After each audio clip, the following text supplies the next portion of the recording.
And welcome to Pilot Knob. Now, for those of you who do not know, I was born and raised, so I'm right at home, and I'll give you a shot of the knob here in a little bit. We are out identifying wild edibles, as well as plants you can use medicinally. So the first one on our chart that we've arrived at is the wild sweet violet. Now, as you can see, she covers the ground. She will be located in your more acidic soil. So if you're trying to identify where my acidic soil is on my property, just look for the wild sweet violets. She will cover that ground. Now, what's wonderful about her is in the springtime, you get these beautiful blooms. And the one thing that I want you to know about is she is related to the sweet pea. She comes from the sweet pea family. And so if you look at the back of her, the bloom of her is just like a sweet pea. Now, they are crunchy, tasty. They are wonderful delicacies. If you want to crystallize these with sugar, you can eat them on your tossed salad. Is that one sweet? They don't have a sweet taste. They have a crunchy, lettucey, green taste. So then that's probably the Sororia instead of the Odorata. Odorata rather, which the Odorata I think is the sweet one.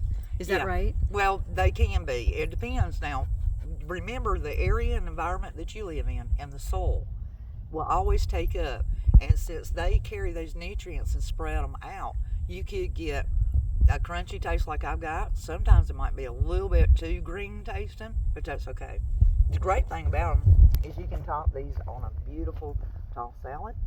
And if you steep them, your vinegar will be this beautiful violet color. It will be a pink violet color.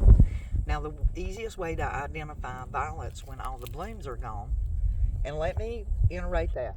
If the bloom is white, that happens sometimes. It won't be purple, it'll be white, or it'll have white with purple in it. That's simply okay. But the best way to identify is her leaves will be shaped like a heart. Now, what that tells us about any herb with this heart-shaped leaf is it's going to strengthen the immune system. Not necessarily the heart, but the whole blood supply immune system, because it is full of vitamin C. So for ladies who are fighting against cellulite, preserving youth, and preserving the adaptogen hormone in your body to keep all your vital organs young, you would benefit from using wild sweet violets. And when they're not in bloom, use the leaves.